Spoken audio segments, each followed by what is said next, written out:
ముఖ్యమంత్రి చంద్రబాబు నాయుడుపై అంబటి రాంబాబు చేస్తున్న అసభ్య పదజాలంపై టీడీపీ మహిళా రాష్ట్ర ఉపాధ్యక్షురాలు ఝాన్సీ మండిపడ్డారు. బద్వేల్లో ఆమె మీడియాతో మాట్లాడారు. అందరికీ నమస్తే అండి.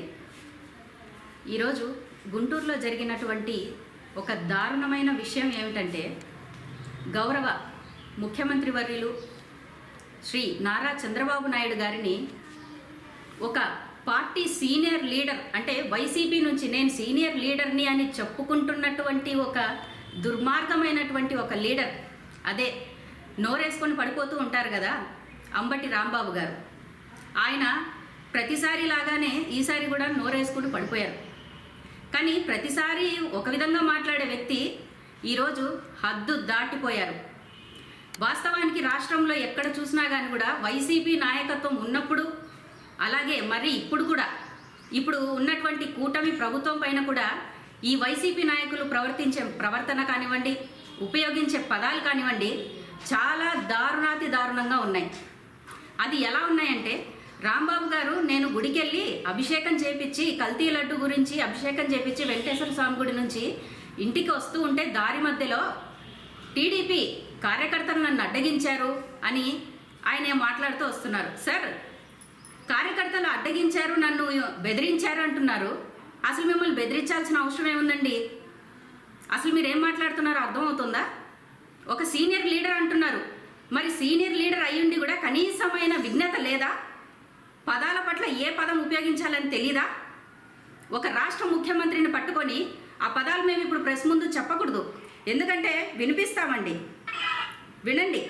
ఇంత దారుణంగా ఒక సీనియర్ లీడర్ మాట్లాడడము ఇది ఎంతవరకు సమంజసం? అంటే మీ వైసీపీ పార్టీకి తెలిసినటువంటి పదాలు ఇవే, మీ నాయకుడు మీకు నేర్పించినటువంటి పదాలు ఇవే, ప్రజల్లోకి వస్తున్న పదాలు కూడా ఇవే. ఇలా మేము ఏదైనా వాగుతూ పోతాము, చూస్తూ ఊరుకుంటారని మాత్రం అనుకోమాకండి.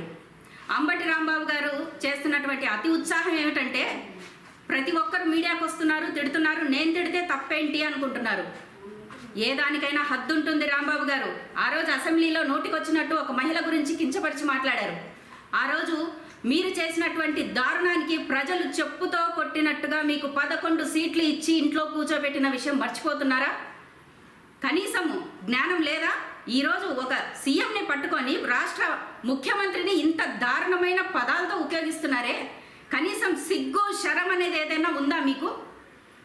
మీ నాయకుడు ఇదేనా మీకు నేర్పిస్తున్నది? మీరు మహిళల్ని ఇంటి దగ్గర ముందస్తుగానే పెట్టుకున్నారు, మీ మహిళా కార్యకర్తల్ని. విజువల్స్ అన్నీ వస్తున్నాయి, చూస్తూనే ఉన్నాం. మళ్ళీ మీడియాకు వచ్చి ఏమంటున్నారు?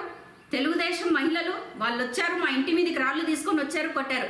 అయ్యా అంబటి గారు, మీరు డైరెక్ట్గా చూడండి అయ్యా, మీ విజువల్స్లో మీరు తెప్పించి పెట్టుకున్నటువంటి వాళ్ళే కదా. అప్పటికప్పుడు రాళ్ళు ఎలా వచ్చాయి? మీ కార్యకర్తలే కదా. అంటే మీరే సీన్ క్రియేట్ చేస్తారు, మీరే తిడతారు, మీరే మళ్ళీ మా మీద బురద జల్లుతారు. ఏంటి తమాషాగా ఉందా? అసలు ఏమనుకుంటున్నారు మీరు? మేము రాష్ట్ర తెలుగుదేశం పార్టీ తరపు నుంచి, మహిళా కమిటీ తరపు నుంచి అంబటి రాంబాబు గారిని వెంటనే అరెస్ట్ చేయాల్సిందే. అంబటి రాంబాబు గారు బహిరంగంగా చంద్రబాబు నాయుడు గారికి క్షమాపణ చెప్పాల్సిందే. ఆయన ఎంతో సున్నితంగా నేను చంద్రబాబు నాయుడు గారిని అనలేదే అంటున్నారు. మరి ఈ వీడియోస్ ఉన్నాయి కదండి, డైరెక్ట్గా మీరు ఆయన అనింది. అంటే అది నిజం కాదా? తిడతారు, మళ్ళీ వెంటనే మీరే కాదంటారు. ఇది సరైన పద్ధతి కాదు. మీ వైసీపీ నేతలు ఇప్పటికైనా బుద్ధి తెచ్చుకోండి. ఇక మీదట మళ్ళీ ఇలాగే జరిగితే, ఇందాక అన్నారు కదా ఇళ్లల్లోకి వచ్చి కొట్టారని, ఖచ్చితంగా నెక్స్ట్ ఇంకేమైనా కూడా మేము చేయడానికి సిద్ధమే. మా నాయకత్వాన్ని, మా కూటమి లీడర్స్ని, ఈవెన్ పవన్ కళ్యాణ్ గారు కానివ్వండి, మోడీ గారు కానివ్వండి, ఇక్కడ ఉన్నటువంటి కూటమి లీడర్స్ని ఎవరిని ఒక్క మాట అన్నా సరే, కూటమిలో ఉన్నటువంటి ఏ ఒక్క కార్యకర్త కూడా మిమ్మల్ని వదలరు. పరిగెత్తించి మరీ ఖచ్చితంగా కొట్టే రోజులు దగ్గరలోనే ఉన్నాయి. మీ ఇలాంటి ప్రవర్తన ఉన్నప్పుడు దయచేసి ఇకనైనా బుద్ధి తెచ్చుకొని బహిరంగంగా క్షమాపణ చెప్పాల్సిందే అంబటి రాంబాబు గారని మేము మహిళా కమిటీ తరపు నుంచి, బద్వేల్ నియోజకవర్గం తరపు నుంచి డిమాండ్ చేస్తున్నాం.